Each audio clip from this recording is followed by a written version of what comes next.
Hello मेरे प्यारे बच्चों, क्या हाल चाल। बढ़िया साहब। तो कैसे हो मेरे बब्बर शेर और शेरनियों। उम्मीद करते हैं आप सभी एकदम मस्त होंगे, स्वस्थ होंगे और लाजवाब तरीके से अपनी प्रिपरेशन भी कर रहे होंगे। प्यारे बच्चों, काफी दिनों के बाद आज हम बायोलॉजी में चैप्टर नंबर 3 जो कि है जनन स्वास्थ्य, ये भैया अगर हम बात कर लें जीव विज्ञान का चैप्टर 3 जो कि जनन स्वास्थ्य है, आज इसका हम वन शॉट सॉल्यूशन देखने वाले हैं। बहुत सारे बच्चों के रेगुलर कमेंट्स आ रहे थे कि सर आपने फिजिक्स और केमिस्ट्री को तो लगभग समाप्त कर दिया है, कुछ ही चैप्टर बचे हैं, लेकिन आप बायोलॉजी ध्यान नहीं दे रहे हैं। भैया उस टाइम थोड़ा तबीयत भी खराब हो गई थी और ये बात सच है कि बायोलॉजी की क्लास काफी दिनों से नहीं आई है। डोंट वरी, रेगुलर इसकी भी होगी भैया। इतना याद रखना मेरे प्यारे रसगुल्लों, बिना सबका वन शॉट फिनिश किए हम इंपॉर्टेंट क्वेश्चन की सीरीज नहीं लाएंगे। ठीक है, आपको टेंशन नहीं लेना, वो नवंबर तक एकदम फिनिश हो जाएगा। और नवंबर क्या भैया, नवंबर में आधे महीने तक ही खत्म हो जाएगा। ठीक है, उसके बाद इंपॉर्टेंट क्वेश्चन का भी सीरीज शुरू हो जाएगा, याद रखना। तो चलिए आज हम देख लेते हैं जो कि हमारा चैप्टर है जनन स्वास्थ्य। बात कर ले भैया, बहुत सिंपल सा चैप्टर है और बहुत लेंदी चैप्टर ये नहीं है जनन स्वास्थ्य, लेकिन इतना जरूर कहेंगे कि यहां से भी अच्छे अच्छे क्वेश्चन बनते हैं। तो चलिए शुरू करते हैं बिना किसी देरी के।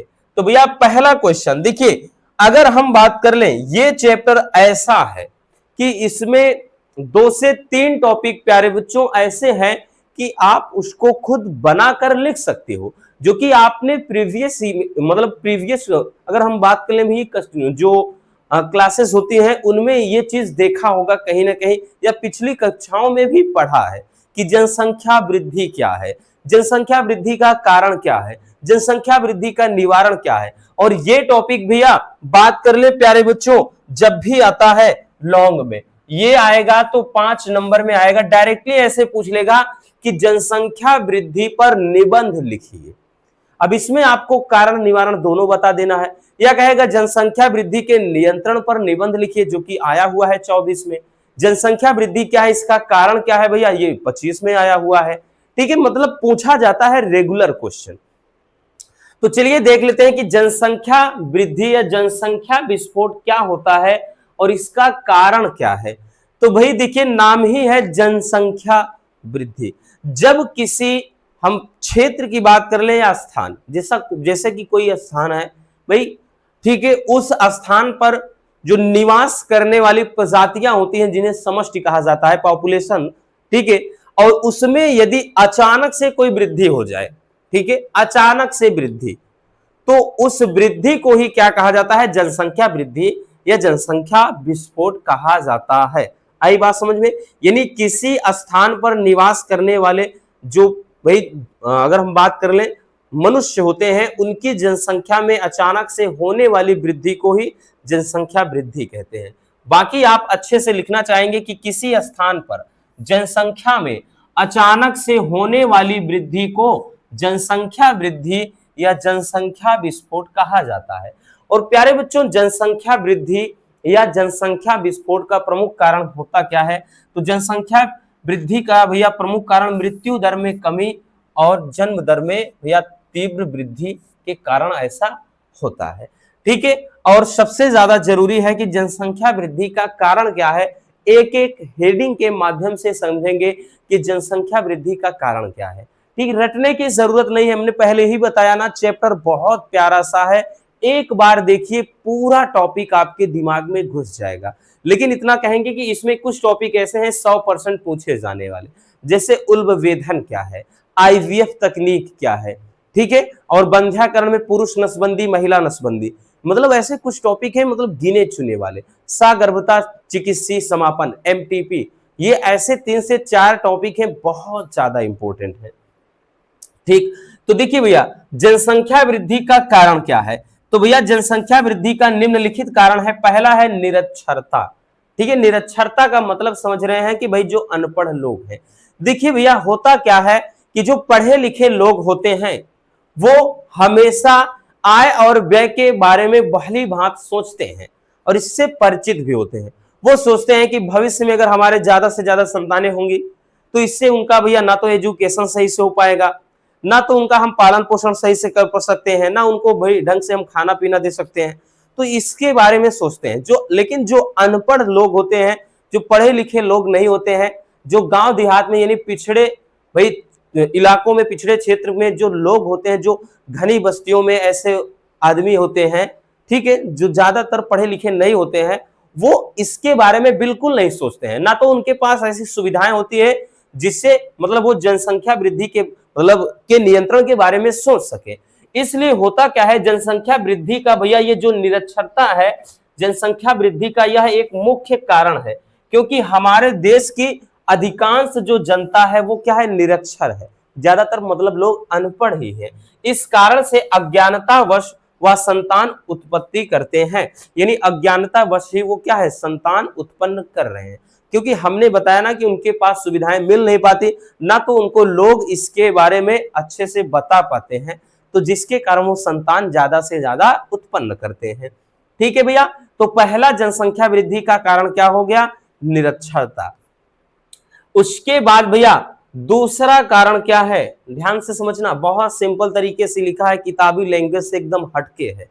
दूसरा है सामाजिक रीति रिवाज।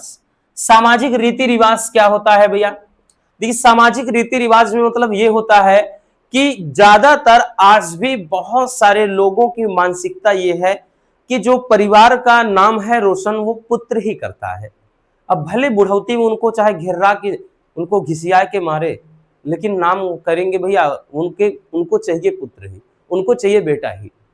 हालांकि बहुत सारे ऐसे लोग हैं भाई वो उनको बेटे से ज्यादा बेटी होने पर बहुत ज्यादा खुशी होती है, ऐसे भी लोग हैं और होना भी चाहिए भैया, क्योंकि भाई कहते हैं ना कि भाई लक्ष्मी का रूप होती है। अब आप कहेंगे बेटे क्या होते हैं, अरे भाई होते हैं, ठीक है, वो भी कम नहीं है, लेकिन ये मानसिकता नहीं रहनी चाहिए, वरीयता दोनों को बराबर देनी चाहिए। लेकिन आज भी हमने बताया ना कि बहुत सारे ऐसे व्यक्ति हैं जो पुराने ख्याल वाले हैं, उनके हिसाब से ये होता है कि जो परिवार का नाम है वो बेटा ही रोशन करेगा और परिवार को यानी वंश को आगे बेटा ही बढ़ाएगा, इसलिए वो पुत्र की चाह में पुत्री को जन्म देते हैं। भाई एक बार मान चले लड़के के बारे में प्लानिंग कर रहे हैं, लड़की पैदा हो गई, फिर उसके बाद दोबारा सोचते हैं चलिए दोबारा पुत्र का जन्म होगा, फिर से लड़की पैदा हो गई, फिर सोचते हैं चलिए तिबारा हो जाएगा, फिर से लड़की का भाई जन्म हो गया। तो इस तरीके से क्या है, भले लेकिन पुत्र की चाह में पुत्री को तो जन्म दे रहे हैं, ठीक वही चीज है। तो वही चीज कि हमारे देश में किसी भी परिवार में पुत्र का जन्म आवश्यक माना जाता है, या कहा जाता है कि वंश का नाम पुत्र से ही चलता है। इसी कारण पुत्र की चाह में जनसंख्या वृद्धि होती है, यानी पुत्र की चाह में पुत्री ही जन्म हो रही, भाई भले पुत्री का जन्म हो रहा है लेकिन जनसंख्या वृद्धि तो हो रही है। तो ये सामाजिक रीति रिवाज भी आज के टाइम में प्रचलन में है। ठीक है, अगला है कम आयु में विवाह। देखिए आज भी बाल विवाह जो ग्रामीण क्षेत्र होते हैं और ज्यादातर जो अशिक्षित लोग होते हैं, बस लड़का खंभा जैसा हो गया, लड़की बड़ी से हो गई, उनको लगता है कि हमार बेटवा का हो गया कि अब तैयार हो गया बाबा ब्याह लायक, हमार बिटिया अब शादी के लायक हो गई है, तो हम इसका का है शादी कर दें। तो यही चीज होता है भैया कि क्या है, कम आयु में विवाह कर देते हैं। भाई एक आदमी है तैयारी कर रहा है एसएससी की तैयारी, और पता चले एक लड़की इधर कोई है उसी एज की, और वो इंटर हुआ, इधर लड़के का इंटर हुआ, उसका भैया क्या हो गया, शादी हो गई, इसका ग्रेजुएशन हुआ, उसके बच्चे हो गई, ये एसएससी की तैयारी कर रहा है लड़का, उसके बच्चे 5 साल के हो गए, ये भी एसएससी की तैयारी कर रहा है। तो यही चीज होता है भाई कि ज्यादातर लड़कों में आपने देखा होगा कि बहुत सारे लड़के ऐसे हैं 30-35 साल की उम्र में भी आज के टाइम में तैयारी कर रहे हैं, और लेकिन लड़कियों में ऐसा हो रहा है कि गांव में जो आज भी ऐसे लोग हैं शिक्षित लोग, या फिर हमने बताया कि ऐसे कुछ परिवार हैं जो क्या होता है कि भाई वो नहीं देखते हैं, ठीक है, उनके हिसाब से अगर लड़की बड़ी हो गई है तो वो नहीं देखते हैं कि उम्र कितनी है, बस शादी कर देते हैं। और लड़कों के केस में भी बहुत सारे केस में ऐसा होता है। ठीक, तो वही चीज है कि ग्रामीण तथा अशिक्षित परिवारों में आज भी बाल विवाह की प्रथा का प्रचलन हो रहा है, यानी प्रचलन है, जिसके कारण कम आयु में ही दंपति संतान उत्पन्न करने लगते हैं। जाहिर सी बात है भाई, एक आदमी की शादी 30-32 साल की उम्र में हो रही है, एक की 18 में होगी, कितना ज्यादा अंतर है। अगर 10 से 12 साल का गैप है तो भाई तब तक तो इसके 2 से 3 बच्चे हो गए होंगे, तो जाहिर सी बात है जनसंख्या बढ़ रही है कि नहीं। ठीक है, तो ये चीज होता है। नेक्स्ट भैया गरीबी। गरीबी भी बहुत बड़ा एक कारण होती है। अब आप कहेंगे गरीबी कारण कैसे है, चलिए बताते हैं। ग्रामीण क्षेत्रों में रहने वाली अधिकांश जनता क्या है, निर्धन है, बोले तो गरीब है, जो इस बात में यकीन करते हैं कि यदि अधिक बच्चे होंगे तो वह काम करके अधिक पैसा कमाएंगे। मतलब ये होगा, कहने का मतलब जितनी संतानें होंगी उतना ज्यादा धन अर्जन करेंगे। ठीक है, उनकी सोच ऐसी होती है। हर भाई आज के टाइम में हालांकि अपना देश बदल रहा है, लेकिन बहुत जगह अब भी ऐसा है कि ऐसा सोचना होता है लोगों का कि हमारे घर में जितने संतान होंगे यानी जितने लड़के होंगे उतना पैसा कमाएंगे। जोड़ लेते हैं, अगर 4 से 5 लड़के हैं तो महीने का अगर 10 से 15 हजार भी कमाएंगे तो महीने का 50 से 60 हजार कमाएंगे।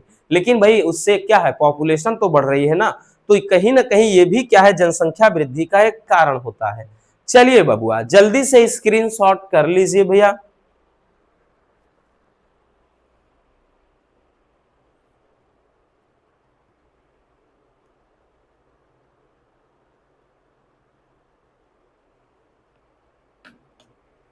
हो गया ना, आगे देखते हैं। एक और है, कम से कम 4 तो याद रखना ही रखना है आपको हर हाल में। अगला है मृत्यु दर में निरंतर कमी। यह भी जनसंख्या वृद्धि का एक बहुत बड़ा कारण है। अब आप कहेंगे कैसे, आधुनिक युग में, ठीक आज के टाइम में मेडिकल क्षेत्र में बहुत मिरेकल हो गया है भैया, एकदम चमत्कार हो गया है।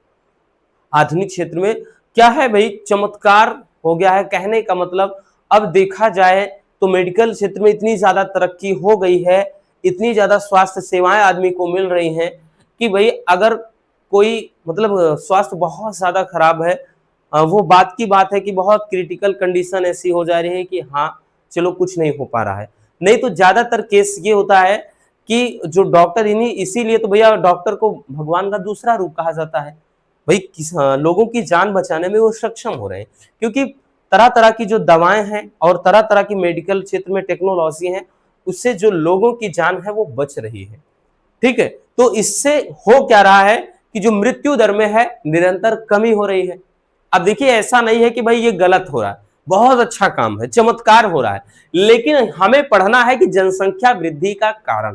तो जनसंख्या वृद्धि का ये कारण है क्योंकि पैदा होने वालों की संख्या बहुत ज्यादा है जबकि मृत्यु दर में कमी आई है, तो यह भी जनसंख्या वृद्धि का कारण है।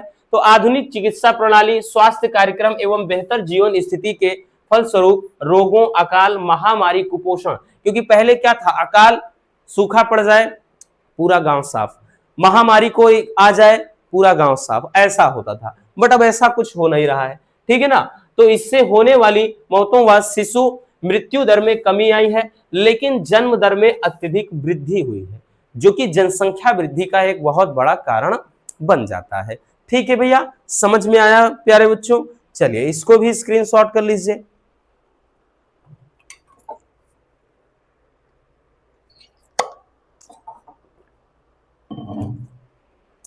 हो गया। अब देखते हैं जनसंख्या वृद्धि का निवारण या जनसंख्या वृद्धि पर नियंत्रण पर निबंध लिखिए। ऐसा ही क्वेश्चन, सेम ऐसा ही क्वेश्चन किया गया था, उसी तरीके से हमने क्वेश्चन भी रख दिया है। ठीक है, हो बहुत सेम ऐसा ही क्वेश्चन आया था कि जनसंख्या वृद्धि का निवारण लिखिए या जनसंख्या वृद्धि के नियंत्रण पर निबंध लिखिए। तो देखिए तीव्र गति से बढ़ती हुई जनसंख्या को, ठीक है, क्या बताया बच्चों कि तीव्र गति से बढ़ती हुई जनसंख्या को नियंत्रित करना ही जनसंख्या वृद्धि या जनसंख्या नियंत्रण कहलाता है। जनसंख्या वृद्धि को नियंत्रित करने के लिए निम्नलिखित उपाय किए जा सकते हैं। देखिए है ही जनसंख्या वृद्धि पर नियंत्रण, तो बढ़ती हुई जनसंख्या वृद्धि को नियंत्रित करना ही क्या कहलाएगा, जनसंख्या वृद्धि का नियंत्रण कहलाएगा या जनसंख्या नियंत्रण कहलाएगा। ठीक है, अब इसके लिए बहुत सारे उपाय किए जा सकते हैं, जिसमें सबसे पहला है बच्चों शिक्षा की सुविधाओं का विस्तार। शिक्षा की सुविधाओं का विस्तार कहने का मतलब ज्यादा से ज्यादा अगर शिक्षा का प्रचार प्रसार होगा तो व्यक्ति आय और व्यय के बारे में अच्छे से सोचेगा। क्योंकि एक बात हमने इसके पहले आपको बताई बच्चों की जो शिक्षित व्यक्ति होता है वो आय और व्यय के बारे में अच्छे से सोचता है कि भैया कितना कमाना है और कितना खर्च करना है, लाइफ में कितना हमें क्या है भाई, जो कहते हैं कि कितना हमें सेविंग करके रखना है उसके बारे में अच्छे से सोचता है, जो कि गांव देहात में ऐसा नहीं होता है। गांव में बहुत सारे ऐसे बेवड़े लोग होते हैं या बहुत सारे ऐसे हैं, उसके बाद दिन का उनको उनके दिमाग में ये चलता है दिन का 400 कमाना है, 500 कमाना है, शाम को पौआ मार के जम के घर पर लड़ाई करना है, फिर सो जाना है। उनकी दिनचर्या ऐसे ही होती है, अधिकांश लोग ऐसे होते हैं। ठीक है, तो उनसे इससे नहीं मतलब है, दुनिया भाड़ में जाए, बस वो अपने रंग में एकदम रंगे होते हैं। लेकिन जो शिक्षित व्यक्ति होता है भैया, वो क्या है, आय और व्यय के सिद्धांत से अच्छी तरह परिचित होता है, यानी आय और व्यय के बारे में सोचता है, इसलिए वह सीमित परिवार के महत्व को समझता है। यही कारण है कि शिक्षित परिवार सामान्यतः सीमित होता है। हमेशा लिखा होता है कि मतलब यहाँ पे देखिए, वैसे भी आप देखेंगे तो लिखा होता है, ठीक है, सीमित परिवार सुरक्षित परिवार। तो ये चीज होता है, कहने का मतलब भाई घर में अगर सीमित परिवार है, सीमित का मतलब बच्चे, अगर बच्चों की संख्या जैसे 1 है या 2 है, तो वो परिवार बहुत अच्छे से भाई हर एक चीज उसमें मैनेज हो सकता है। उनकी शिक्षा दीक्षा, उनके खान पान, रहन सहन, पहनावा, हर एक चीज के बारे में सोचा जा सकता है। लेकिन अगर गांव देहात में देखा जाए, जो पुरानी जो पिछड़े हमने बताया बस्तियां होती हैं, जहां पर भाई स्लम एरिया होता है, जहां पर हमने बताया ना कि कोई शिक्षा विक्षा से नहीं मतलब है, बस इतना है कि हाँ संतान उत्पन्न किए जा रहे हैं। तो उसमें देखा होगा किसी के 4 बच्चे हैं, किसी के 5 है, किसी के 6 हैं। कोई ऊपर का पहना है नीचे का गायब है, कोई नीचे का पहना है तो ऊपर का गायब है। ठीक है, कोई शिक्षा से कोई मतलब नहीं है, थोड़ा बड़े हुए काम पे भेज दिए, तो ये सब गलत बात है। तो भैया उनसे इससे नहीं मतलब होता है कि कितना कमा रहे हैं, कितना खा रहे हैं, बस उनसे मतलब यह है कि बस जिंदगी जी रहे हैं, यही कारण है। ठीक है ना, अंतर होता है। दूसरा चीज है भैया, बच्चों की संख्या का निर्धारण। बच्चों की संख्या का निर्धारण, ये भी अभी हमने बताया वही चीज कि जनसंख्या वृद्धि को रोकने के लिए प्रति परिवार बच्चों की संख्या निर्धारित की जानी चाहिए, और इसके लिए सरकारी स्तर पर कानून में भी संशोधन किए जाने चाहिए, तभी जनसंख्या वृद्धि पर नियंत्रण होगा। देखिए ये बहुत बड़ी चीज होती है भैया, हर एक परिवार को ये चाहिए कि बच्चों की संख्या को निर्धारित किया जाना चाहिए। नहीं, हर एक परिवार को अपनी जिम्मेदारी समझनी चाहिए कि हम दो हमारे दो, ना कि हम दो हमारे होने दो, ये नहीं होना चाहिए। ठीक है, और ऐसे में सरकार को भी पूरी तरह से इसके लिए तत्पर रहना चाहिए कि ऐसे परिवार को सरकारी सुविधा का लाभ ज्यादा से ज्यादा मिल सके जिनका परिवार सीमित है, और जो ज्यादा से ज्यादा संतान उत्पन्न कर रहे हैं, कहीं ना कहीं उनको इस चीज के का भी डर होना चाहिए कि अगर हम ज्यादा से ज्यादा संतान उत्पन्न करेंगे तो हमें सरकारी सुविधाओं का लाभ नहीं मिलेगा। ऐसे बहुत सारे राज्यों में भी हो चुका है। ठीक है, और लेकिन बहुत जगह पर ऐसा हुआ कि हम ज्यादा बच्चे होंगे तो हम ये नहीं देंगे, वो नहीं देंगे, गैस कनेक्शन, बिजली कनेक्शन सब बंद कर देंगे, तो आदमी ने कहा लो बंद कर दो, हम संतान पैदा करेंगे, क्या कर लोगे। तो ये भी होता है, ऐसा भी है ना, ये हिंदुस्तान है, कुछ भी हो सकता है, याद रखना। तो भैया ये दो कारण, मतलब दो नियंत्रण, जनसंख्या वृद्धि को नियंत्रित करने के ये दो उपाय हैं। ठीक है, अब इसके अलावा क्या है, आगे और भी है, पहले इसको देख लीजिए।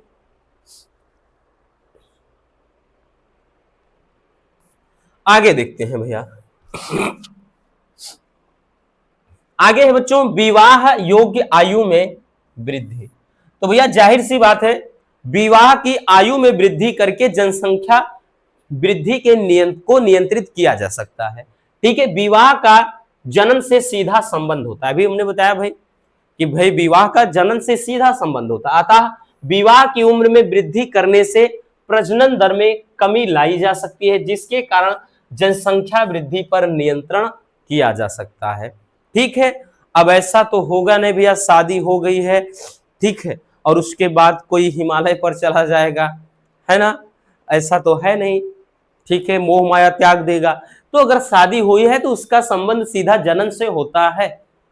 ठीक, तो इससे संतान उत्पन्न जल्द से जल्द होगी अगर कम आयु में विवाह हुए है, इसलिए विवाह की आयु में वृद्धि करना चाहिए। कम से कम मतलब 25 से 27 वर्ष तो होनी ही चाहिए, कम से कम। लड़कों की तो भैया 25 से 30 के बीच में, और लड़कियों की 25 से 27 के बीच में होनी चाहिए। ठीक है, ये चीज। और उसके बाद अगला है परिवार नियोजन कार्यक्रम को बढ़ावा देना। यह भी जनसंख्या वृद्धि को नियंत्रित करने का एक अच्छा उपाय है।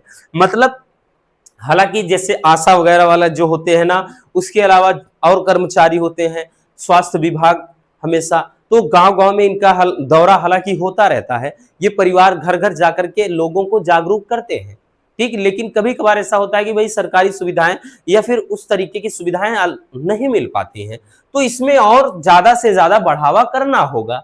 तो परिवार नियोजन कार्यक्रम जनसंख्या वृद्धि के नियंत्रण हेतु सरलतम एवं सर्वोत्तम उपाय है। इसके अंतर्गत विभिन्न गर्भ निरोधक गोलियों के प्रयोग को प्रेरित किया जाता है, जिससे जनसंख्या वृद्धि को नियंत्रित किया जा सकता है।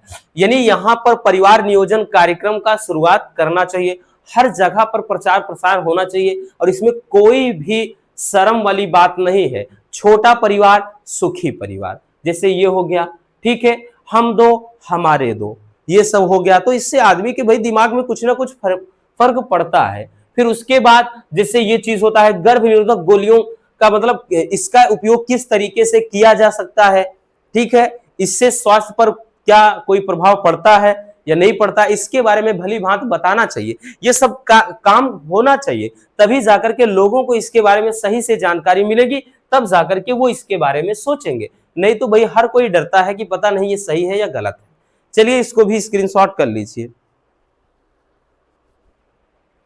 हो गया बबुआ, आगे चलते हैं भैया। एक और है कि कृषि एवं उद्योग के उत्पादन में वृद्धि। अब आप कहेंगे इससे जनसंख्या वृद्धि कैसे नियंत्रित होगा? बिल्कुल होगा। कैसे होगा बता रहे हैं कि देखिए, यदि ग्रामीण क्षेत्रों में आधुनिक कृषि यंत्रों एवं तकनीक को अधिकाधिक उपलब्ध कराया जाए तो कम जनशक्ति द्वारा ही कृषि की जा सकेगी, सीमित परिवार के प्रति लोगों में रुचि उत्पन्न होगी। यानी यदि ग्रामीण क्षेत्रों में वैसे ही देखा जाए, पहले के टाइम में धान, भाई जैसा कि अभी क्या है कि धान कटने का जब सीजन होता है तो गेहूं कटने का सीजन होता है, तो पहले क्या था कि एक बीघे में आप 5 से 10 आदमी लगा रहे हो। लेकिन उसके बाद क्या है, धीरे धीरे ये हुआ कि मशीनें आनी शुरू हो गई। एक मशीन अकेले ही जो आदमी मिलकर 5 घंटे में काम कर रहे हैं, 5 से 10 आदमी, वो 15 मिनट में काम करके स्वाहा। फिर उसके बाद आलू की बुआई में एक बीघे में पता चले 10 से 15 आदमी, 20 आदमी लग रहे हैं, फावड़े लेकर के जो है नाली वगैरह जो बना रहे हैं, ठीक। तो उसके बाद फिर आया क्या, मशीनें आ गई, तेजी से जल्द आलू की बुआई हो रही है। इसी तरह से ज्यादा भाई क्या है, बैल से पहले खेत की जुताई होती थी, सारा दिन पता चले एक खेत की जुताई करने में लग जाता था। अब ट्रैक्टर की मदद से हल आ गया, कल्टीवेटर, रोटावेटर, इस रोटावेटर इसकी मदद से क्या है कि आदमी बस आधे घंटे में पूरा काम कर दे रहा है।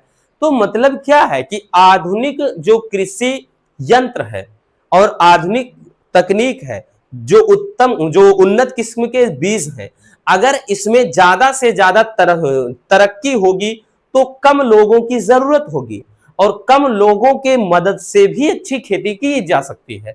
और इसके लिए वही चीज ना कि ज्यादा से ज्यादा लोगों की फिर जरूरत नहीं होगी, जो कि जनसंख्या वृद्धि को नियंत्रित करने का भी एक अच्छा उपाय है। ठीक है, तो चलिए स्क्रीनशॉट कर लो। हो गया। अब आगे देखते हैं भैया, आगे देखते हैं। अब देखिए प्यारे बच्चों, ये टॉपिक बड़े ही प्यारे से टॉपिक हैं इस चैप्टर के। इसको तो अपन वेरी वेरी इंपॉर्टेंट बोलेंगे भैया। आपके एग्जाम के नजरिए से ये जब भी आता है 3 नंबर में आता है। चिकित्सीय सगर्भता समापन पर टिप्पणी लिखिए। अब देखिए इसका फुल फॉर्म क्या होता है, इसको बहुत ज्यादा पूछता है भैया, इसको पूछता है बहुत ज्यादा। चिकित्सीय सगर्भता समापन, इसको शॉर्ट में एमटीपी पूछता है। शॉर्ट में कहता है एमटीपी, क्या चीज, एमटीपी, या ऐसे पूछ लेगा कि एमटीपी पर टिप्पणी लिखिए। एमटीपी क्या होता है, medical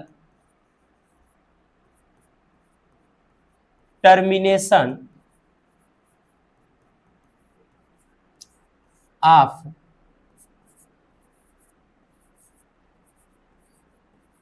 pregnancy, medical termination of pregnancy.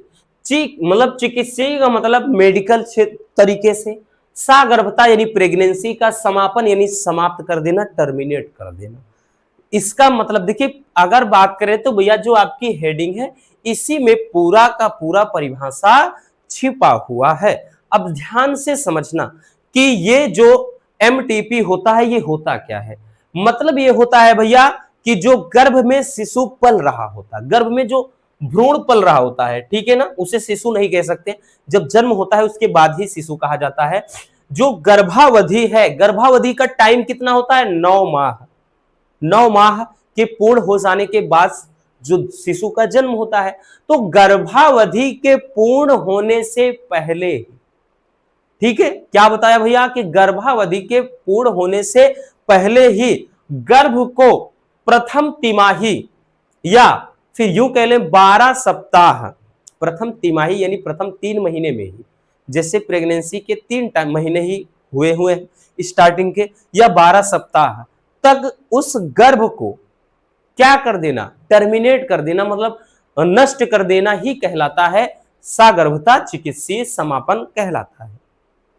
वैसे तो भैया ये प्रक्रिया बहुत बड़ा अपराध है, कानूनन बहुत बड़ा जुर्म है, लेकिन कुछ ऐसी परिस्थितियां भी बन जाती हैं जब इसे आवश्यक हो जाता है करवाना, ठीक है। तो यहां पे चलिए समझ लेते हैं परिभाषा भैया कि चिकित्सीय सगर्भता समापन क्या होता है। गर्भावधि पूर्ण होने से पहले, अभी हमने बताया पूर्ण होने से पहले, ठीक है, भ्रूण को समाप्त कर देना चिकित्सीय सगर्भता समापन कहलाता है। तो यह प्रक्रिया प्रथम तिमाही यानी स्टार्टिंग के 3 महीने अथवा यूं कह लें 12 सप्ताह तक ही सुरक्षित है। यदि इससे ज्यादा का टाइम हो जाता है तब भी इसको नहीं करवाया जा सकता, याद रखना। यह प्रक्रिया कानूनन अपराध है, लेकिन कुछ ऐसी परिस्थितियां होती हैं जब ये कराना आवश्यक हो जाता है। कौन कौन सी परिस्थितियां होती हैं भैया, जैसे बलात्कार एवं असुरक्षित यौन संबंध से उत्पन्न अनचाहा गर्भ, मतलब जैसे भाई किसी के साथ छिड़खानी हुई, फिर उसका यौन शोषण हुआ यानी बलात्कार हुआ। अब बलात्कार के द्वारा जो भैया उसके गर्भ में भाई पलेगा, उसके गर्भ में जो बच्चा पल रहा होगा, जो भाई हमने बताया ना भ्रूण होगा, क्योंकि दुनिया तो उसको एक कलंक मानेगी, भाई दुनिया उसे थोड़ी ना अपनाएगी, तो वो ऐसे केसेस में उसको मेडिकल तरीके से टर्मिनेशन करवाया जा सकता है, क्योंकि इसका कोई नाम है नहीं भैया, कोई परिवार नहीं है, कोई कुछ नहीं है।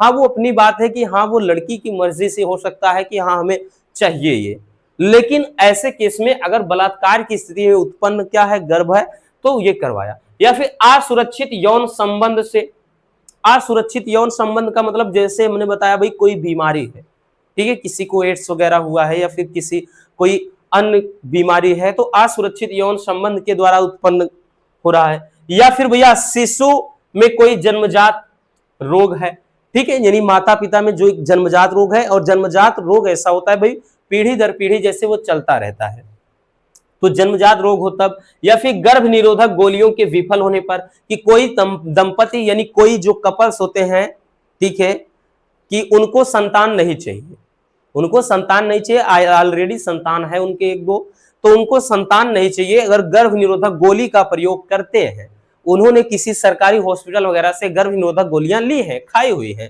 ठीक है, और उसका पूरा ब्यौरा है, तो उनको संतान नहीं चाहिए, तब भी वो करवा सकते हैं कि भाई हमने तो गर्भ निरोधक गोली का प्रयोग किया था बट फिर भी प्रेगनेंसी रुक गई है, तो ऐसे केसेस में ये करवाया जा सकता है, ठीक है। तो ये रहा चिकित्सीय सगर्भता समापन। आई बात समझ में, बहुत प्यारा सा टॉपिक है भैया, इंपॉर्टेंट बहुत ज्यादा है, फिर से बता दे रहे हैं प्यारे बच्चों।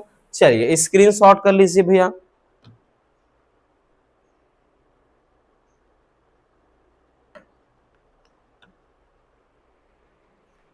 आगे चलते हैं।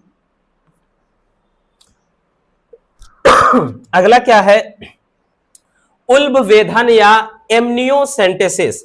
ये भी भैया मोस्ट इंपॉर्टेंट है, ये भी बच्चों 100 में 100% पूछा जाने वाला टॉपिक है कि उल्ब वेधन, देखिए उल्ब वेधन हिंदी शब्द है, एमनियोसेंटेसिस जो है अंग्रेजी वर्ड है, लेकिन कभी कभार भैया इसको हिंदी में ही पूछ लेता है, अंग्रेजी में ना पूछकर हिंदी में ही पूछ लेगा एमनियोसेंटेसिस क्या है। अब ध्यान से समझिएगा कि एमनियोसेंटेसिस क्या है, कि एमनियोसेंटेसिस एक ऐसी प्रक्रिया होती है, या उल्ब वेधन एक ऐसी प्रक्रिया होती है जिसके द्वारा गर्भ में पल रहे शिशु में, मतलब कोई भी असामान्यता या फिर गुणसूत्रीय विकार या फिर उसमें कोई हलचल चल रही है, उसके बारे में जानकारी प्राप्त किया जाता है। इसमें करते क्या है, जो गर्भ होता है उसमें से एमनियोटिक द्रव को इंजेक्शन के माध्यम से निकाला जाता है। फिर लैब में उसमें क्या करते हैं भैया, जो डीएनए वगैरह होता है उसमें गुणसूत्र की जांच करते हैं, जिससे फिर हमने बताया ना कि उस शिशु के बारे में सब कुछ पता चल जाता है। और साथ ही साथ इससे यह भी पता चल जाता है कि जो अंदर पल रहा है वो लड़का है या लड़की है। बोले तो इस प्रक्रिया से लिंग का भी निर्धारण हो जाता है। इसीलिए भैया ये प्रक्रिया बहुत ज्यादा, मतलब ये प्रक्रिया क्या है, कानूनन अपराध है करवाना। ठीक है, इसको हालांकि भाई पूरी तरह से सरकार ने इसे लिंग, क्योंकि लिंग निर्धारण को सरकार ने कानूनन अपराध बताया है। आप कहीं भी हॉस्पिटल में जाइए, वैसे भी गवर्नमेंट हॉस्पिटल में जाइए, लिखा होता है हर जगह कि लिंग निर्धारण कानूनन अपराध है, ऐसा करने पर जेल हो सकती है या फिर भैया जो भी राशि लिखी होती है इतने रुपया का जुर्माना लगेगा। ठीक है, तो ये चीज होता है भैया। देखिए तो यहां पर लिखेंगे कि यह एक ऐसी तकनीक है जिसका उपयोग करके गर्भावस्था में भ्रूण की, जो भ्रूण पल रहा होता है, हमने बताया ना जो एम्ब्रियो होता है, भ्रूण की गुणसूत्रीय असामान्यता तथा अन्य व्यवस्था की जानकारी के लिए किया जाता है। इसमें गर्भ से एमनियोटिक द्रव को इंजेक्शन के माध्यम से निकाला जाता है भैया, तथा करते क्या है प्यारे बच्चों, इस द्रव का नमूना लेकर यानी सैंपल लेकर इसमें गुणसूत्र की असामान्यताओं का निरीक्षण किया जाता है। लेकिन इसके द्वारा लिंग की भी जांच होती है। यही कारण है कि आजकल इस तकनीक का दुरुपयोग कन्या भ्रूण हत्या के लिए किया जाने लगा है, क्योंकि भैया इसका मिसयूज बहुत ज्यादा हो रहा है। हमने बताया ना सबको चाहिए लड़का, लड़की चाहिए नहीं। अब इस प्रक्रिया द्वारा भाई ये भी पता चल जाता है कि अंदर जो पल रहा है लड़का है या लड़की है, तो वो भाई जाहिर सी बात है कहीं ना कहीं वो पुत्र की चाह में अंदर पुत्री को भाई क्या है मार देते हैं, और ये बहुत बड़ा अपराध है। ऐसे लोगों को तो क्या ही कहें। ठीक है, क्योंकि भाई अगर यही देखें तो लिंगानुपात इसीलिए बिगड़ रहा है। अगर देखा जाए तो पुरुषों की अपेक्षा महिलाओं की संख्या बहुत कम है। भाई 1000 पुरुषों पर जो महिलाओं की संख्या है वही होता है लिंगानुपात। अगर 1000 पुरुष हैं तो यहाँ 900 कुछ महिलाएं हैं, तो यूं समझिए 30 से 40 आदमी तो ऐसे ही घूम रहे हैं। अगर हर किसी को लड़का ही चाहिए तो भाई लड़की की संख्या घटेगी, जाहिर सी बात है। तो इससे क्या है, कन्या भ्रूण हत्या होने लगी। ठीक है, भारत सरकार ने लिंग परीक्षण को पूरी तरह गैर कानूनी घोषित किया है। ठीक है, यानी इसको करवाना बहुत बड़ा कानूनन क्या है, जुर्म है। इससे केवल और केवल इसका पर्पस है कि भैया उसके बारे में पता लगाया जाए कि हाँ वो सही है कि नहीं सही है जो अंदर पल रहा है, ना कि ये चीज पता लगाया जाए कि वो लड़का है या लड़की। ठीक है, इसमें थोड़ा समझते हैं फिगर के माध्यम से। जैसे भैया इसमें ये चीज है, ठीक है, और इसमें भाई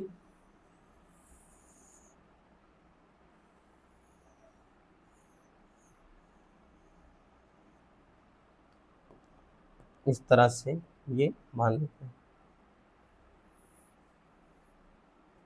ठीक, अब यहां पे ध्यान देना, इसमें चारों तरफ होता क्या है, एमनियोटिक द्रव होता है।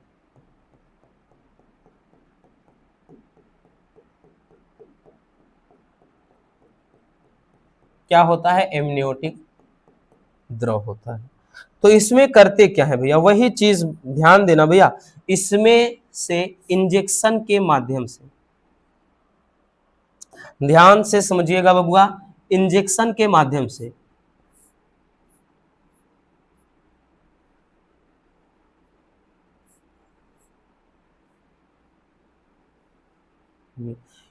ठीक है। अब यहां पे ध्यान देना, ये इंजेक्शन के माध्यम से क्या करते हैं, एमनियोटिक द्रव को निकाल लेते हैं। इसमें भरा क्या है, एमनियोटिक द्रव।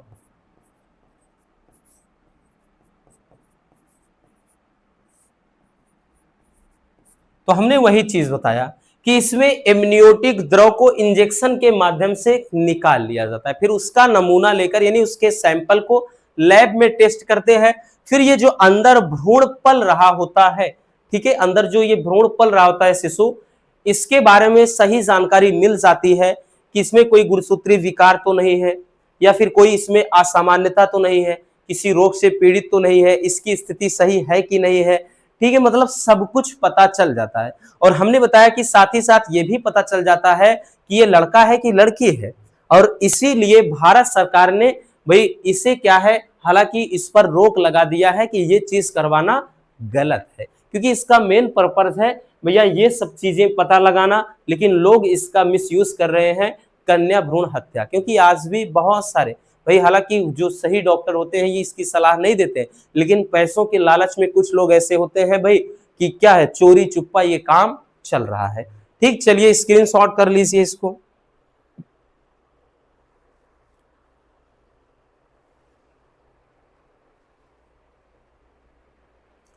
हो गया, आगे चलते हैं भैया। चलिए अब हम देखते हैं बंध्याकरण को। एक मिनट भाई, पानी पी ले, खांसी शुरू हो गई।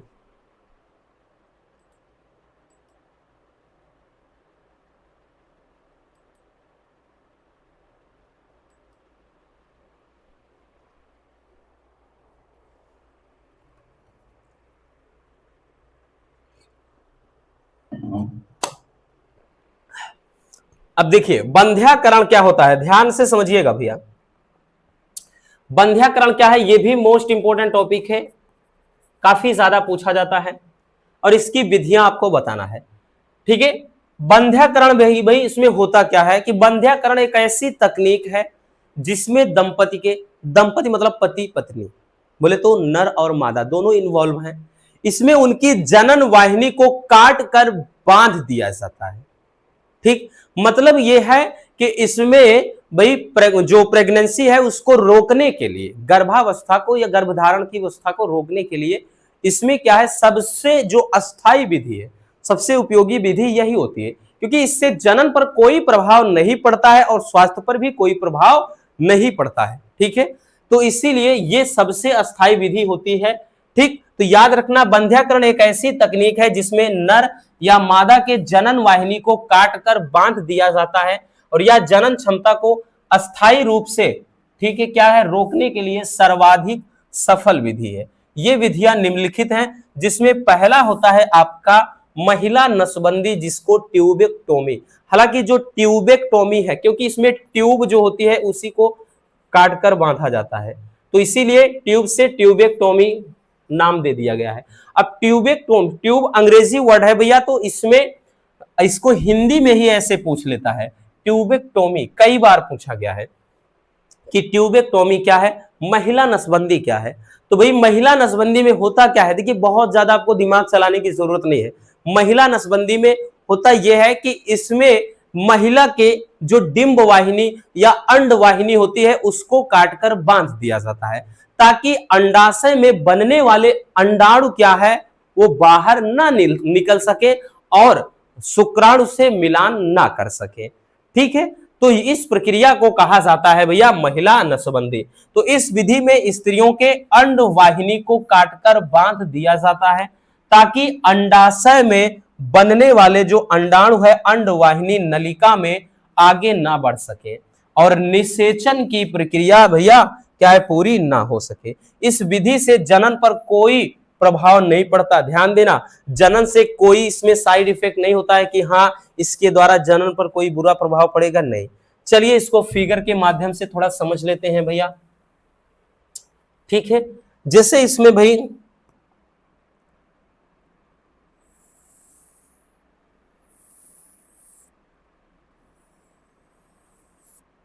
इस तरह से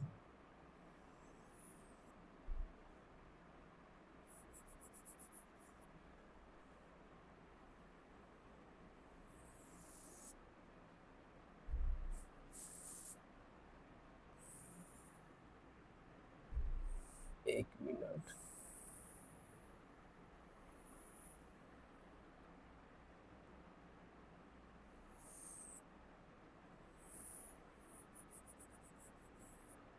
देखिए ये क्या हो गई भैया, डिंब वाहिनी या अंड वाहिनी। ये थोड़ा फिगर इधर उधर हो सकता है, इसके बारे में मत सोचिएगा। ये छोटा बड़ा हो गया, वो मत सोचिए, बस हमें थोड़ा समझना है। इसमें देखिए करते क्या है, इसमें करते ये है, जैसे ये तो भाई क्या है, वजाइना है, ठीक।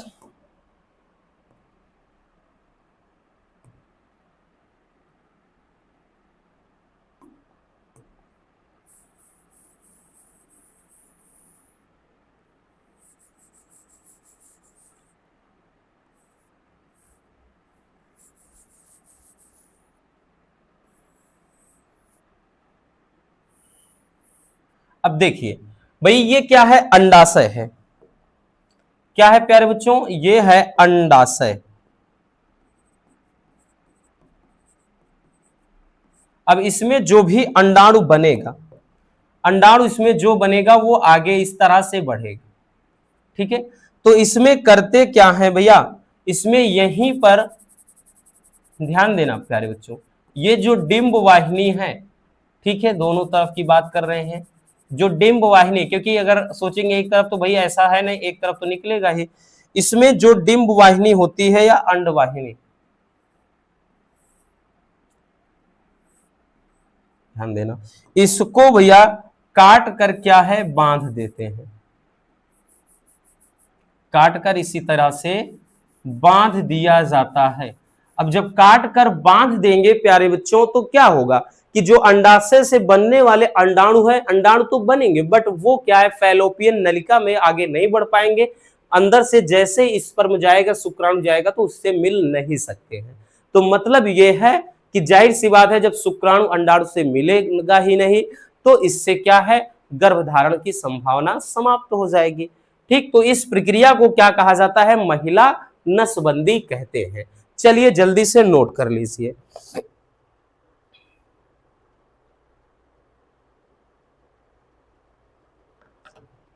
हो गया, चलिए आगे देखते हैं। अगला है भैया पुरुष नसबंदी, इसको बोलते हैं वैसेक्टोमी। इसमें वैस का मतलब नस को काटा जाता है, उसमें ट्यूब मतलब नली को काटा जाता है। अब देखिए पुरुष नसबंदी क्या है, पुरुष नसबंदी में इसमें क्या होता है, जो भाई क्या होती है, वैश होती है नसें, जिनको यहां पर बोला जाता है शुक्रवाहिनी, ठीक। शुक्रवाहिनी को काट कर बांध दिया जाता है ताकि जो वृषण होता है, टेस्टिस होता है, उसमें बनने वाला शुक्राणु, क्योंकि शुक्राणु वही बनता है भैया, उसमें बनने वाला शुक्राणु वो आगे ना बढ़ सके और वो सीमन में यानी वीर में जाकर मिल ना सके, क्योंकि उसी में मिलकर के वो क्या है भैया, आगे तेजी से भागता है, ठीक है। तो यहां पर लिखेंगे कि इस विधि में पुरुषों के शुक्रवाहिनी को काटकर बांध दिया जाता है ताकि वृषण में बनने वाले शुक्राणु आगे ना बढ़ सके और निषेचन की प्रक्रिया पूरी ना हो सके। इसका भी जनन पर कोई प्रभाव नहीं पड़ता है, यानी इससे भाई जनन प्रभावित नहीं होता है, ठीक है। इसमें जैसे भाई होता क्या है, इसको भी थोड़ा फिगर के माध्यम से समझते हैं। इसमें ध्यान देना, जिससे एक भाई केवल हम ऐसे फिगर के माध्यम से समझते हैं, समझने का प्रयास करिए। इसमें जो टेस्टिस होता है भैया,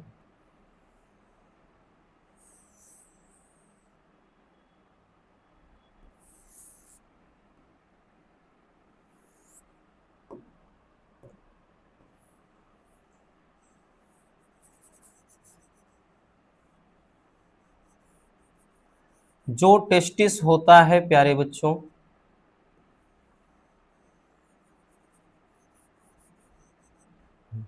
ठीक, ये है क्या, वृषण। अब जो वृषण में बनने वाला, ध्यान देना, अब इसको भैया आगे ये होगा क्या, इसमें भैया ये जो नलिका होती है,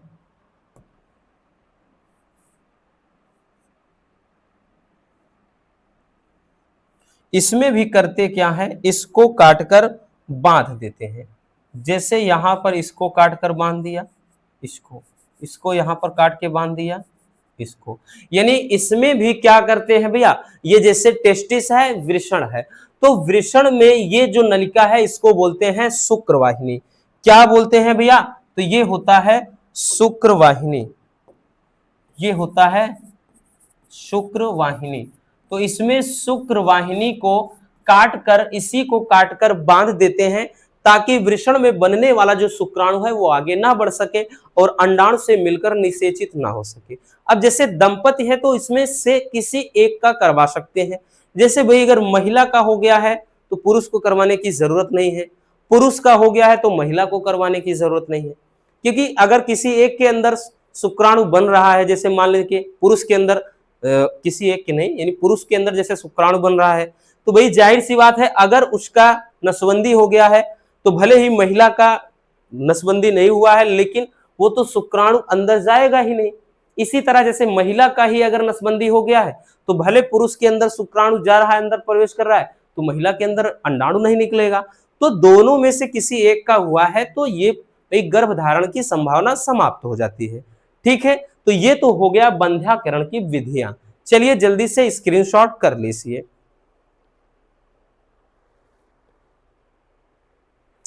हो गया बबुआ, आगे चलते हैं भैया। अब देखते हैं भैया, ये टॉपिक भी काफी इंपॉर्टेंट है और रेगुलर पूछा जाने वाला क्वेश्चन है भैया कि यौन संचारित रोग क्या है और किन्हीं दो रोगों के लक्षण लिखिए।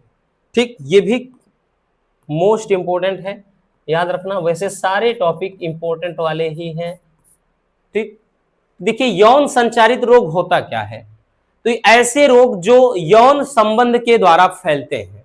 अब चाहे असुरक्षित यौन संबंध के द्वारा फैले, ठीक, जो लैंगिक संपर्क के द्वारा फैलते हैं या यौन संबंध के द्वारा फैलते हैं, ऐसे रोग को यौन संचारित रोग कहा जाता है।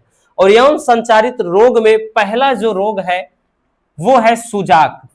अब कभी कभार सुजाक ना आकर के डायरेक्टली गोनोरिया आ जाता है कि गोनोरिया रोग का लक्षण, बचाव के उपाय, ऐसा दे देगा, ज्यादातर लक्षण ही पूछेगा। ठीक है, अब गोनोरिया रोग होता किसके कारण है, तो यह रोग नाइजीरिया, कहीं कहीं नाइसीरिया लिखा होता है, नाइसीरिया गोनोरी नामक जीवाणु के द्वारा होता है। मतलब ये एक जीवाणु जनित रोग है, बहुविकल्पी में भी पूछ लेगा, एक जीवाणु जनित रोग है, ऑप्शन दे देगा भैया, याद रखना। तो जो सुजाक है जिसको गोनोरिया कहा जाता है, ये एक नाइजीरिया गोनोरी नामक जीवाणु से होने वाला रोग है। इसमें सबसे ज्यादा जो जरूरी है लक्षण है। लक्षण में क्या होता है, पुरुष में अगर जैसे ये रोग हुआ है तो इस रोग में मूत्र मार्ग में सूजन आ जाती है। ठीक, मूत्र मार्ग में सूजन आ जाएगी और मूत्र त्याग के समय अत्यंत पीड़ा व जलन होगी, यानी पेशाब करते समय जलन होगी भैया। और यह ज्ञानेंद्रियों को हानि पहुंचाती है। और नेक्स्ट है जोड़ों में सूजन और पीड़ा होने लगती है। तो ये इस रोग के क्या हो जाते हैं, लक्षण हो जाते हैं। ठीक है, बहुत ज्यादा डिफिकल्ट नहीं है, बस एक बार देखने की जरूरत है, अच्छे से समझ में आ जाएगा। चलिए स्क्रीनशॉट कर लीजिए।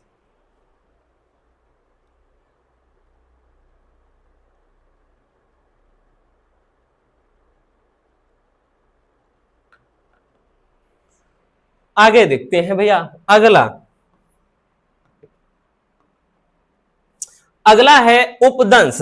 अब उपदंश कम पूछा जाता है, इसको सिफिलिस पूछा जाता है बहुत ज्यादा।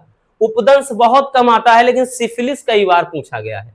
तो यह रोग ट्रिपोनेमा पैलिडम नामक जीवाणु से होता है, यानी ये भी एक जीवाणु जनित रोग है। और हमने बताया ना, सबसे ज्यादा जरूरी जो होता है भैया वो लक्षण होता है।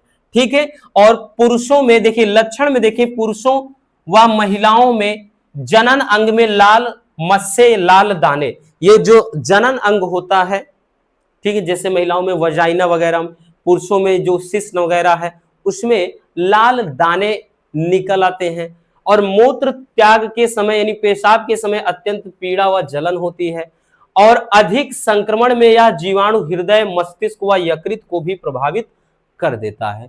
ठीक, मतलब देखिए घातक है, बहुत रेयर, मतलब उतने ज्यादा घातक साबित नहीं होते हैं, लेकिन अगर घातक होते हैं तो भैया ये इनको भी प्रभावित कर सकते हैं, नहीं तो ये आराम से मतलब दवा से ठीक हो जाते हैं। ठीक है, स्क्रीनशॉट कर लीजिए। हो गया भैया। अब एक चीज और ध्यान देना प्यारे बच्चों, इसमें एक और आपका होता है, एक क्वेश्चन और है, बड़ा ही ज्यादा पूछा जाता है। देखिए क्वेश्चन एक और होता है कि सरोगेट माता क्या है।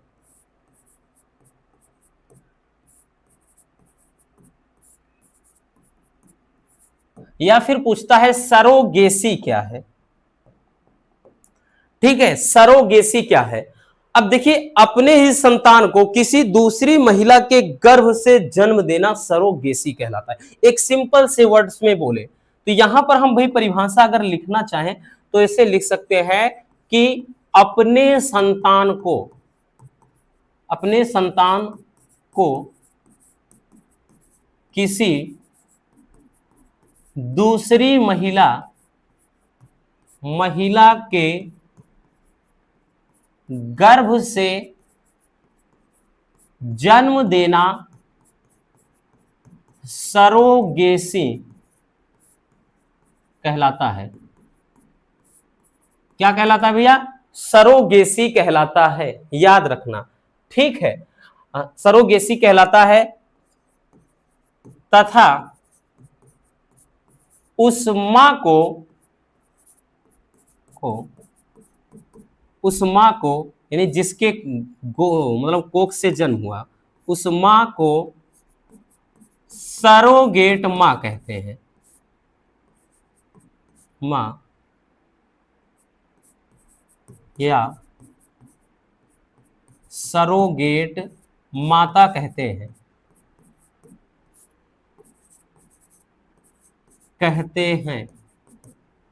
ठीक है, और एक चीज ध्यान देना, तथा उस मां की कोख को, जिसके कोख से जन्म हुआ, उस मां की कोख को किराए की कोख कहते हैं। किराए की कोख कहते हैं। क्या कहते हैं भैया? किराए की कोख कहते हैं, याद रखना। क्या कहते हैं? किराए की कोख कहते हैं। और ये चीज आपने बखूबी देखा हो, जैसे ये भैया ध्यान देना, ये क्या है? सहायक जनन प्रौद्योगिकी, ART है। ठीक है, असिस्टेड रिप्रोडक्टिव टेक्नोलॉजी। जैसे जिनको संतान उत्पन्न नहीं होती है भैया, तो उनके लिए ये प्रक्रिया अपनाई जाती है। कि जैसे होता क्या, आपने एक मूवी देखा होगा भाई, क्या है मूवी का नाम तो याद नहीं आ रहा है भाई, जिसमें गाना है ना कि ये तो मेहंदी है, मेहंदी तो रंग लाती है, टूट के डाल से हाथों पे बिखर जाती है।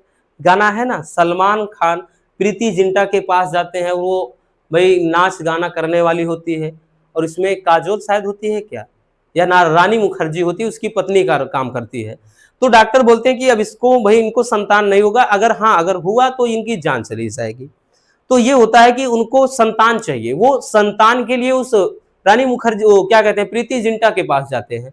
तो बोलते हैं कि हमको संतान चाहिए। वही चीज, अपने ही संतान को किसी महिला के यानी दूसरे की समझो कोख को किराए पर ले रहे हैं, इसीलिए उसकी कोख को किराए की कोख कहते हैं, याद रखना। और उस मां को सरोगेट मां या सरोगेसी, मतलब हमने क्या बता, सरोगेट मां या सरोगेट माता कहते हैं। और ये प्रक्रिया सरोगेसी कहलाती है। ठीक है, ये चीज होता है। आई बात समझ में? चलिए स्क्रीनशॉट कर लीजिए भैया। हो गया। अब इसके अलावा एक और टॉपिक है इसमें जो सबसे ज्यादा इंपॉर्टेंट है, वो हमने यहां पर लिखा नहीं है, इसको रफ कर देते हैं भैया। वो है ART के अंतर्गत IVF तकनीक।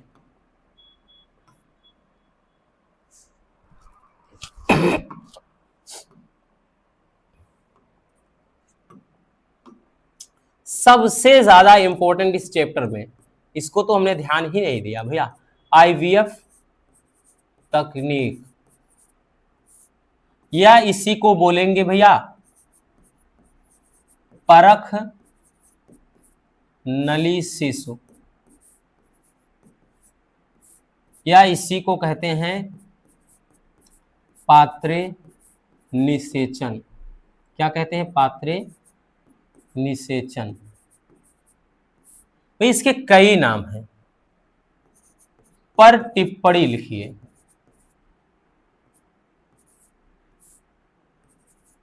इस तरह से क्वेश्चन किया जाएगा और ये तो भैया 100% पूछा जाने वाला क्वेश्चन होता है। ठीक है, याद रखना भैया, वेरी वेरी इंपॉर्टेंट क्वेश्चन है और ये 100% पूछा जाने वाला टॉपिक है, याद रखना। तो ये भैया आईवीएफ तकनीक या परख नली शिशु या पात्रे निषेचन या इसी को स्वपात्रे निषेचन कहा जाता है। ये होता क्या है, ठीक है, हिंदी में ही इसको टेस्ट ट्यूब बेबी बोल देते हैं, अंग्रेजी वर्ड है टेस्ट ट्यूब बेबी, परख नली शिशु। अब देखिए होता क्या है, समझना भैया, एक फिगर के माध्यम से समझना। सबसे पहले इसमें करते क्या है, एक परख नली ले लेते हैं।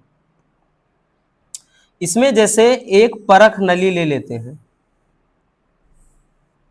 एक परख नली ले लेते हैं, और ये भाई तकनीक उन दंपति द्वारा अपनाई जाती है जिनमें या तो महिला में गर्भ नहीं ठहरता है, या तो भैया पुरुष के शुक्राणु भाई गर्भा मतलब जो गर्भाशय है वहां तक नहीं पहुंच पाते हैं, तब ये प्रक्रिया क्या है भाई, अपनाई जाती है। और आईवीएफ आपने बहुत सारे भाई प्रचार प्रसार भी देखे होंगे, टेलीविजन में वैसे भी ऐड वगैरह आता है, यूट्यूब वगैरह पे ऐड आता है। ठीक है, इसमें करते क्या है भैया, तो इसमें एक परख नली में, ठीक, और परख नली में ऐसा वातावरण ऐसा एटमॉस्फेयर उत्पन्न करते हैं जितना बॉडी का टेम्परेचर होता है उतने ही टेम्परेचर पर इसमें अंडाणु को, ये मान लेते हैं कि अंडाणु है महिला का, अंडाणु को भैया शुक्राणु के साथ, ध्यान देना, अंडाणु को किसके साथ, शुक्राणु। तो यहां पे इस फिगर के माध्यम से ऐसे अच्छे से समझा दे रहे हैं आपको, ऐसे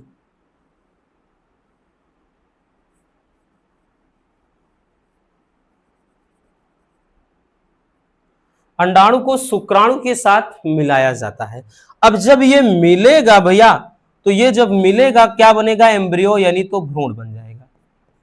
ठीक है, अब इसको भ्रूण जब बन जाता है तो इसे फिर से उस महिला के यूट्रस में यानी गर्भाशय में पुनः स्थापित करा देते हैं, जहां पर उसका पालन पोषण एकदम सामान्य बेबी की तरह, एक नॉर्मल बेबी की तरह होता है। ठीक है, तो ये पूरी प्रक्रिया क्या कहलाती है भैया, आईवीएफ तकनीक कहलाती है, और 9 माह के बाद उसका जन्म होता है। ठीक है, चलिए तो यहां पर लिखेंगे भैया, सबसे पहले लिखेंगे प्यारे बच्चों,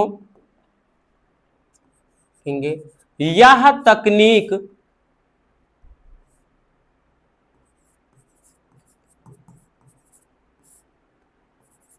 उन दंपतियों द्वारा, दंपति का मतलब पति पत्नी समझ ही रहेंगे, उन दंपतियों द्वारा अपनाई जाती है, अपनाई जाती है, जिसमें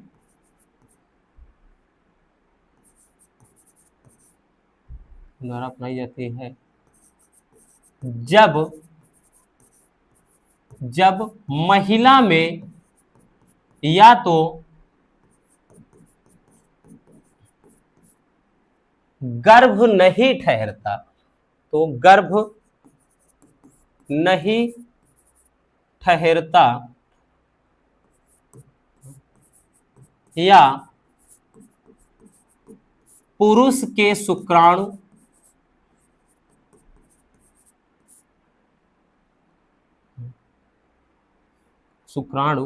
मतलब गर्भाशय तक नहीं पहुंच पाते हैं,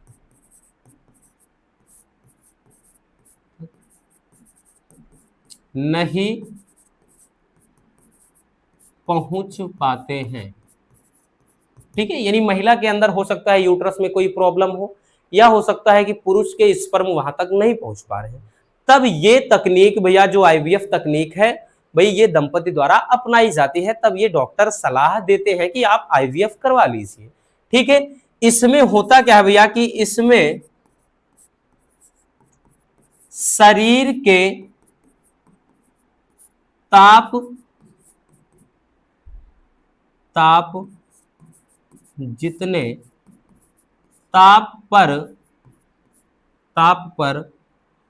जितने ताप पर क्या करते हैं भैया, भाई क्या है, लैब में, ठीक,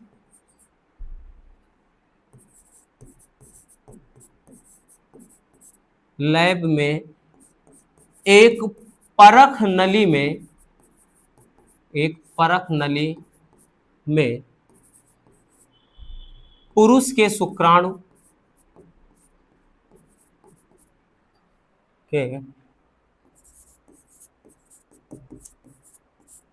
शुक्राणु तथा महिला के अंडाणु को मिलाया जाता है, मिलाया जाता है तथा उससे बनने वाले भ्रूण को, जो उससे भ्रूण बनेगा, एम्ब्रियो बनेगा, उससे बनने वाले भ्रूण को पुनः महिला के गर्भाशय में स्थापित कर दिया जाता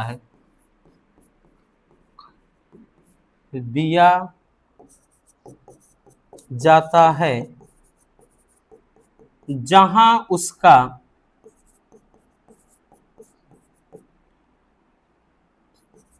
पालन पोषण एक सामान्य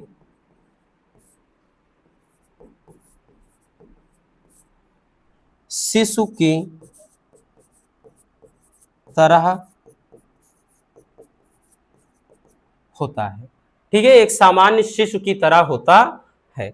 ये हो जाता है भैया आईवीएफ। ठीक है, तरह होता है तथा 9 माह बाद उसका जन्म सामान्य बच्चे की तरह होता है।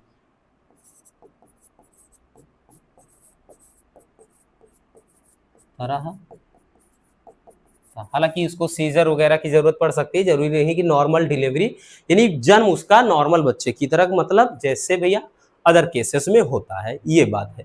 तो ये हो जाता है प्यारे बच्चों आईवीएफ तकनीक। ठीक है, आईवीएफ तकनीक आई बात समझ में, बहुत प्यारा सा टॉपिक है। चलिए जल्दी स्क्रीनशॉट कर लीजिए।